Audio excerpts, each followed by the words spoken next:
berjalan dalam firman-Mu, hatiku siap.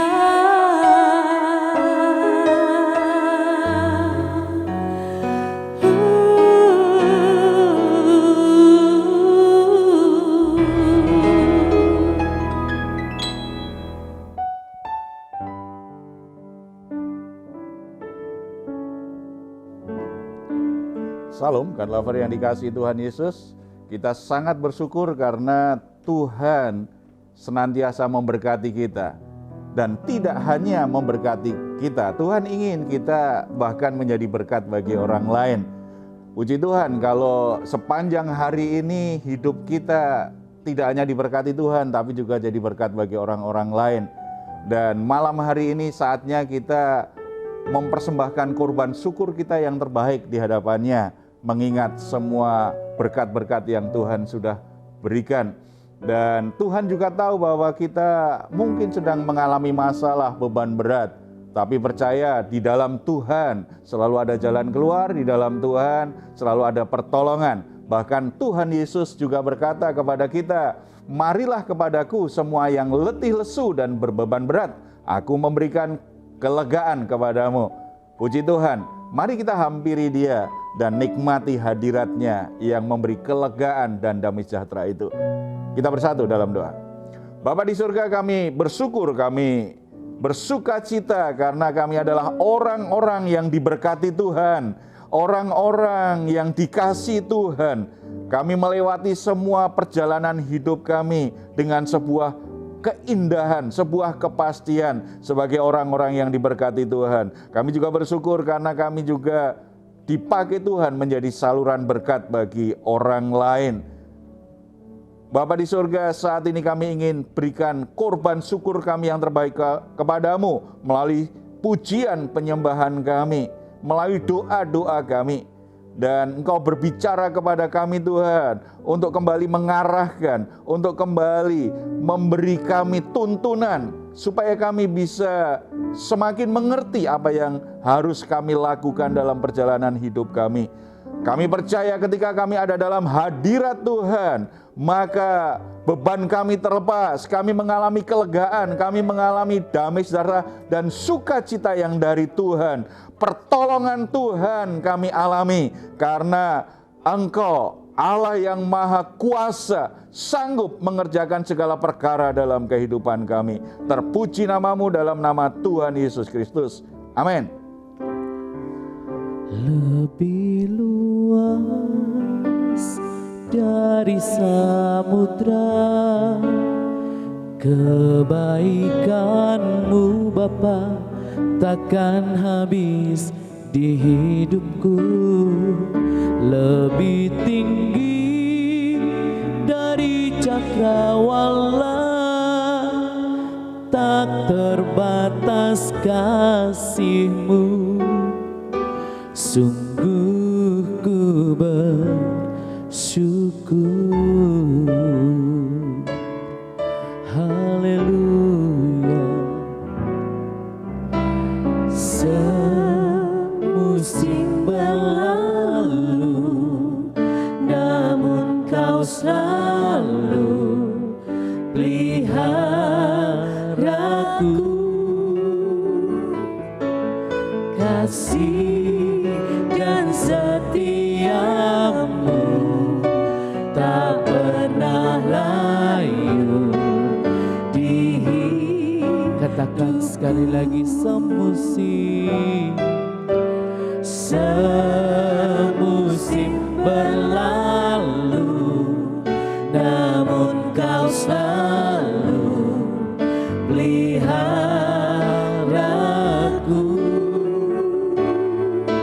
Kasih dan setia-Mu tak pernah layu di hidupku. Lebih luas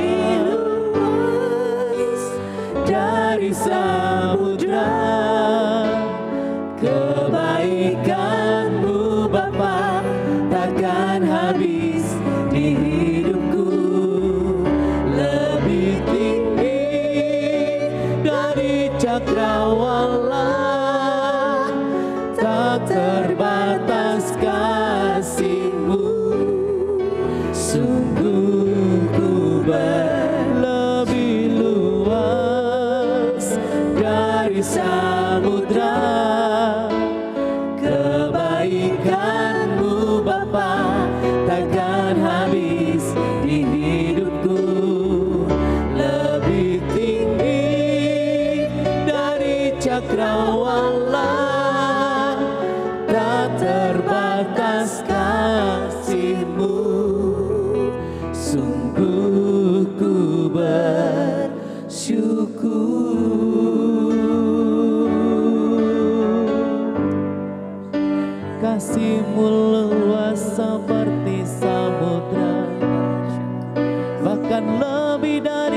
samudra Tuhan.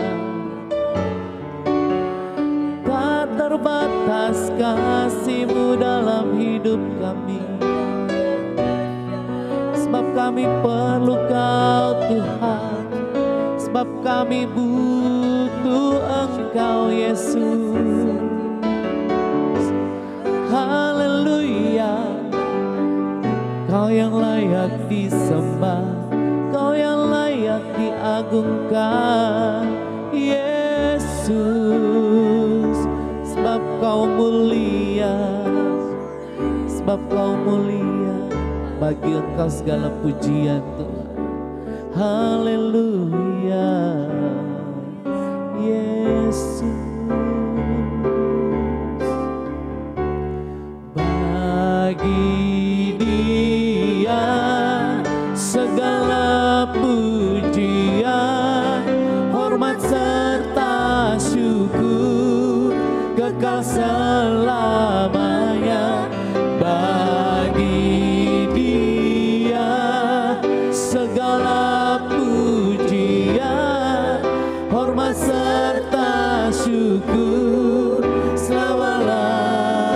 Katakan bagi Yesus,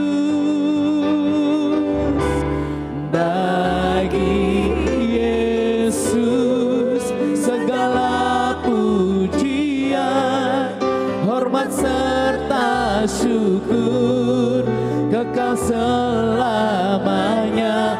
Bagi Yesus segala pujian, hormat serta syukur selama-lamanya.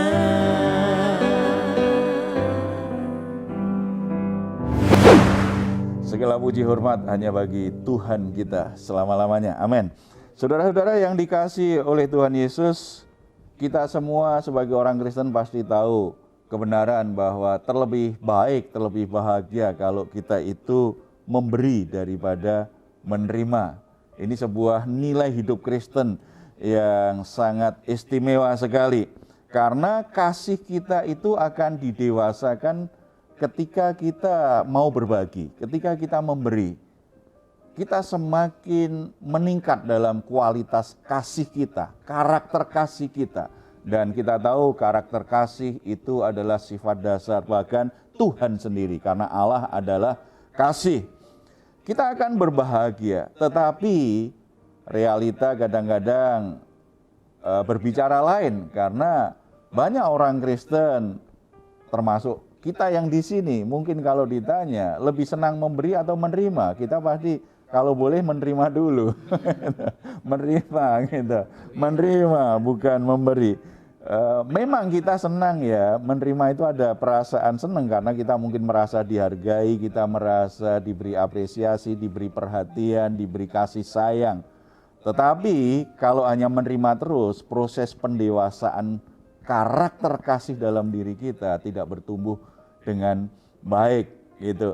Tetapi walaupun begitu, itu bukan jadi alasan kalau kita tidak belajar untuk belajar memberi, belajar berbagi.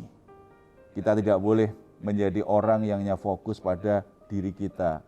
Apa yang kita inginkan saja harus diperhatikan kepada orang lain. Ada banyak masalah dalam gereja, dalam persekutuan gitu ya, bahkan dalam pelayanan. Karena ada tipe-tipe orang memang fokusnya bagaimana aku dapat sesuatu, bukan bagaimana aku bisa memberi sesuatu. Atau setidak-tidaknya imbang tuh antara mendapatkan sesuatu dan memberi sesuatu. Setidaknya itu imbang, itu aja sudah sesuatu yang baik gitu ya. Itu jadi beban bagi orang lain. Sehingga kadang-kadang yang melayani pun juga jadi banyak terbebani oleh orang-orang yang berpikirnya aku dapat apa, bukan aku bisa buat apa supaya persekutuan kita, supaya gereja kita bisa semakin berkembang dengan baik nih. Tetapi apa yang aku dapatkan gitu, itu yang akhirnya gereja bisa kehilangan arah. Gereja bisa menjadi sebuah lembaga sosial, bukan menggenapi rencana Tuhan. Karena hanya fokus kepada orang-orang yang selalu berpikir aku dapat apa ke gereja. Dari pengalaman kita selama ini gimana? Ketemu nggak orang-orang yang berpikirnya itu aku dapat apa di gereja gitu ya? Saya justru dapat pengalaman itu baru 2 minggu yang lalu, Pak. Iya.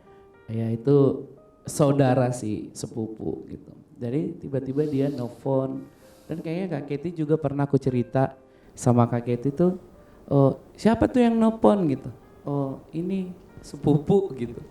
Nah dia selalu cerita tentang masalah keluarganya yang kurang inilah, kurang A, B, C gitu. Sementara yang saya tahu Pak, dia kerja gitu. Kerja dan suaminya pun kerja, dan yang saya tahu dia di salah satu, suaminya itu bekerja di salah satu perusahaan yang lumayan besar di daerah Batam gitu. Tapi tiba-tiba dia inbox lah gitu kan dari sosial media. Aku begini-gini, aku gini. Apalagi ini sudah dekat Natal nih, baju Natal lah apa segala. Pokoknya dia cerita lah. Terus saya bilang gini, terus kalau kamu cerita tentang rumah tanggamu, aku cerita sama siapa? Aku bantu kamu hari ini, kamu bisa bantu aku besok gak? Aku gitu. Tapi dia nggak balas. Terus sampai di grup keluarga pun dia ngomong, oh ini aku loh Ito. Oh, masa gara-gara aku minta kamu blokir saya gitu. Saya lumayan gedeg juga sih Pak, karena yang saya tahu dia lumayan lah gitu. Lumayan diberkati Tuhan. Punya penghasilan Pak. Iya. Karena di samping dia bekerja, dia juga punya usaha kecil-kecilan, walaupun yang saya tahu ya itu usaha kelapa muda kayak gitu Pak Om. Nah singkat cerita dia selalu minta. Satu kali saya konsultasi sama abang saya yang di sana. Ya udah kamu kasih aja dulu sekali gitu. Dan ternyata itu setelah saya kasih, walaupun nggak banyak, saya berharap ya karena saya mikirnya dia sepupu ya gitu. Saya kasih, ternyata bukan hanya saya, ke abang saya, ke adik saya yang di Batam juga begitu, dengan keluh kesah yang sama. Nah pertanyaan saya Pak, apakah itu sudah tabiat dia atau bagaimana? Cuman yang saya tahu dari dulu dia di kampung nggak begitu. Apakah setelah dia menikah jadi dia ada apa namanya ya? Ada perubahan dan ada kesenangan baru, yaitu dengan berkeluh kesah dan meminta gitu sih. Ya saudara-saudara, kita harus selalu ingat ya, sebagai orang Kristen kita dirancang Tuhan tidak hanya supaya diberkati Tuhan, tapi menjadi berkat. Tuhan ingin kita jadi berkat gitu ya. Memang dalam persekutuan, dalam persaudaraan, ada waktu kita memang ada dalam pergumulan butuh pertolongan orang lain. Tetapi kita tidak boleh memanfaatkan kebaikan orang lain dengan membangun sebuah kebiasaan. Sepertinya kita itu orang susah terus. Jadi problem orang kadang-kadang kan di mentalnya. Ini namanya mental miskin. Selalu merasa kurang dan merasa punya hak dibantu terus. Itu mentalnya yang bermasalah. Itu nanti walaupun dia punya banyak hal, dia rela itu selalu berkeluh kesah dibantu. Bahkan mungkin yang membantu dia gajinya lebih kecil, dia oke-oke saja, pokoknya dibantu. Ini mental miskin, mental susah gitu ya. Jadi ada dalam pikirannya, padahal realitanya nggak selalu susah-susah amat. Mungkin memang lagi ada kebutuhan, tetapi mungkin sebenarnya dia mampu. Tetapi kalau bisa dibantu, kenapa enggak? Nah, itu kan strateginya akhirnya seperti itu, karena ada di mentalnya.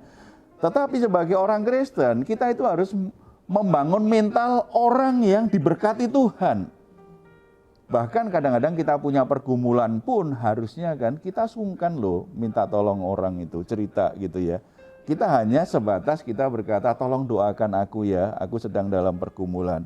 Tetapi kalau benar-benar Tuhan gerakkan orang membantu kita, juga jangan sombong hati, tinggi hati, sepertinya kita gengsi ditolong orang. Kalau memang itu situasinya kita memang perlu ditolong.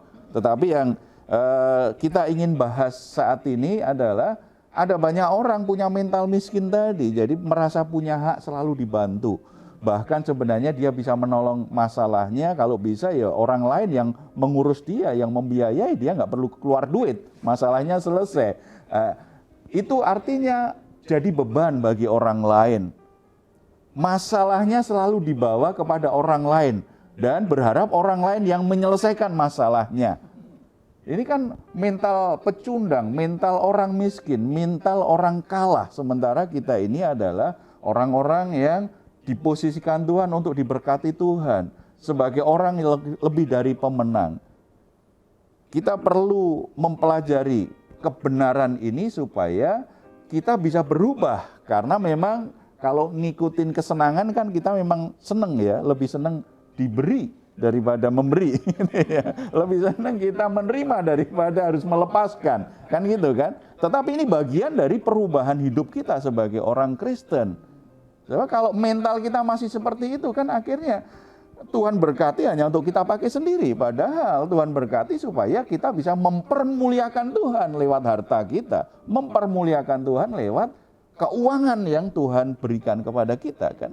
Nah, kita harus meningkat dalam proses itu. Ya Pak, lalu bagaimana sikap yang benar supaya kita tidak jadi beban bagi orang lain, bahkan kehidupan kita tuh bisa jadi kesaksian yang baik bagi orang lain karena keberhasilan kita sendiri gitu Pak. Ya, kita harus menggumuli itu ya. Ada satu kebenaran firman Tuhan yang ingin saya sampaikan dari 2 Tesalonika pasal yang ketiga ayat 6 sampai 15. Di situ ada dua poin penting yang kita bisa pelajari bagaimana kita tidak jadi beban orang lain. Walaupun dalam situasi tertentu kita memang butuh pertolongan orang lain. Tetapi kita berubah dari mental orang yang hanya berharap orang lain yang menolong kita, yang memberi kita, menjadi mental yang kita memang ingin jadi berkat bagi orang lain gitu ya. Yang pertama, kita harus hidup itu selalu mau mengambil tanggung jawab kita, penuhi tanggung jawab kita sebagaimana seharusnya. Ada banyak orang yang biasanya yang selalu minta dan berharap orang lain itu menyelesaikan masalahnya, menolong dia, membantu dia. Dia tidak mau ambil tanggung jawabnya. Kalau bisa nggak perlu kerja keras, tetapi semua keinginan, semua fasilitas yang dia butuhkan dipenuhi. Kalau bisa nggak perlulah terlibat untuk menyelesaikan masalah yang rumit, orang lain yang menyelesaikan. Dia tinggal terima hasilnya. Gitu kan? Itu nggak boleh, harus penuhi tanggung jawab kita. Ayat 7 saya bacakan, ayat 7 ya. 2 Tesalonika 3 ayat yang ke-7 dan 8. Sebab kamu sendiri tahu bagaimana kamu harus mengikuti teladan kami, karena kami tidak lalai bekerja di antara kamu dan tidak makan roti orang dengan percuma, tetapi kami berusaha dan berjerih lelah, berjerih payah siang malam supaya jangan menjadi beban bagi siapapun di antara kamu. Rasul Paulus sebagai hamba Tuhan yang melayani saat itu, suatu kewajaran kalau jemaat juga mendukung pelayanan dia. Tetapi Paulus menyadari bahwa jemaat di Tesalonika juga sedang dalam permasalahan dan mereka adalah jiwa-jiwa yang baru, membutuhkan keteladanan. Makanya Paulus mengambil tanggung jawab untuk memenuhi kebutuhannya sendiri, dia bekerja. Dia bekerja bukan karena dia memang profesinya itu dia memang harus bekerja, tidak. Karena dia ingin memberi teladan bagi jemaat, dia ambil tanggung jawab. Saya nggak mau merepotkan, tidak jadi beban bagi jemaat lah. Ini kan jemaat muda, jemaat yang baru. Mereka sendiri juga banyak pergumulan. Akhirnya Paulus ambil tanggung jawab untuk memenuhi kebutuhannya sendiri dengan cara bekerja. Dia tidak mau menikmati, di situ disebutkan kan, menikmati makanannya itu dengan cuma-cuma. Artinya, aku membiayailah perjalanan pelayananku sendiri karena memang kalian dalam pergumulan, kalian sendiri juga punya banyak kebutuhan. Dan Paulus juga tahu ini jiwa-jiwa baru, belum terlalu mengerti Apa artinya sebuah persembahan untuk pekerjaan Tuhan? Memberi persembahan, kasih kepada hamba Tuhan untuk mendukung pelayanannya, belum terlalu mengerti. Paulus ambil tanggung jawabnya. Orang-orang yang senang jadi beban bagi orang lain biasanya memang menghindar dari tanggung jawab. Tidak mau ambil tanggung jawab. Padahal ambil tanggung jawab itu bagian dari proses pendewasaan. Sebab kalau kita tanya apa ukuran kedewasaan seseorang, orang yang berani bertanggung jawab dengan hidupnya. Kalau kita berkata kita punya anak sudah remaja, makin lama dia dewasa, kedewasaan itu bukan umurnya, tetapi seberapa besar dia berani ambil tanggung jawabnya. Makin lama tidak jadi beban bagi orang tuanya. Nah, kalau seorang anak sudah dewasa, nikah, punya anak, ternyata masih merepotkan orang tuanya, masih jadi beban bagi orang tuanya, itu artinya dia tidak dewasa. Jadi itu namanya orang dewasa yang punya anak tetapi masih punya sifat kekanak-kanaan. Jadi orang dewasa yang punya anak tetapi masih kekanak-kanaan. Orang dewasa itu berani ambil tanggung jawabnya. Dan kalau kita ambil tanggung jawab kita, itu juga jadi kesaksian yang baik. Tidak jadi batu sandungan, tidak jadi beban orang lain, bahkan nanti kita bisa jadi saluran berkat. Karena kalau kita ambil tanggung jawab kita bekerja dengan baik, lalu Tuhan berkati pekerjaan kita, kebutuhan kita sendiri bisa kita penuhi dengan baik, lalu kalau kita kelola dengan baik, pasti akan Tuhan berkati lebih dari yang kita butuhkan. Akhirnya kita bisa menolong orang lain yang membutuhkan juga. Kita jadi berkat bagi orang lain. Nah, kalau tidak mau ambil tanggung jawabnya, berkat Tuhan gimana mengalir? Bagaimana Tuhan mempercayakan berkat yang lebih banyak kalau kita tidak bertanggung jawab dengan apa yang Tuhan sudah percayakan kepada kita? Saya selalu menasihatkan, terutama laki-laki, seorang pria harus bekerja. Jangan istrinya yang bekerja, lalu sebagai seorang pria ngurus rumah tangga. Tidak mau bekerja. Beda kalau misalnya mungkin gajinya lebih kecil, tidak apa-apa. Yang penting tanggung jawabnya dilakukan. Dan itu memberi teladan yang baik bagi anak-anaknya. Tahu bahwa ayahnya orang yang bertanggung jawab. Ambil tanggung jawabnya. Dan yang kedua, selain ambil tanggung jawab, kita harus bisa menjadi teladan yang baik. Tadi sudah saya katakan. Ayatnya kita baca di ayat yang ke-13.